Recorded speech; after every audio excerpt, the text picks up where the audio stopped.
হ্যাঁ, দৃশ্যমান দেখে জরিমানা করতেছি। কেউ যদি বার্গেনিং করে আমাদের কাজে বাধা দেয় তাদেরকে আমরা জেলের আওতায় নিয়ে আসছি। দেখেন না রাস্তার উপরে কিভাবে সবকিছু রাস্তার উপরে নিয়ে রাস্তা ব্লক করে ফেলছে। আসলে এটা তো হওয়া উচিত না। আমরা বারবার সতর্ক করি তারপরে একই অবস্থা। এই যে দেখেন রাস্তার উপর দিয়ে রাস্তা ফুটে গেছে। আর এই রাস্তা আমাদের কাছে কি হয়, যখন এই দিকে যানজট তৈরি হয় ওই সময় দেখা যাচ্ছে যে পিক পকেটাররা সুযোগ পায়।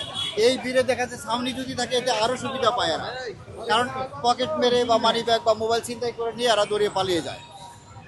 আপনারা অহরহ দেখতে পান যে যে এলাকায় যানজট থাকে বিশেষ করে অথবা ক্রাউড থাকে ওই এলাকার মধ্যে এটা বেশি ঘটে। দোকানপাটে এটা হচ্ছে ফুটপাতের উপরে দেখেন দখল করে আছে কতটুকু জায়গা। এখানে একজন ক্রেতা আসলে একজন হাঁটার মধ্যে ভিড়ের মধ্যে তার মানি ব্যাগ অথবা মোবাইলটা নিয়ে চলে গেল। এই প্রবলেমটা আমাদের প্রতিনিয়ত ফেস করতে হয় যে অমুক জায়গায় চিন্তায় হচ্ছে, মোবাইল চুরি হচ্ছে, হচ্ছে, এটা কীভাবেই করা যায়। এটা হচ্ছে সচেতনতা তো দরকার। আর সতর্ক করছেন না পাশাপাশি জরিমানা? সতর্ক এর আগেও করা হয়েছে, আমাদের গণবিজ্ঞপ্তি দেওয়া হয়েছে। আপনারা জানেন যে আমাদের নিয়মিত ড্রাইভ চলছে। এই যে ডিসি মহোদয় আছে ওনারাও নিয়মিত করতেছে।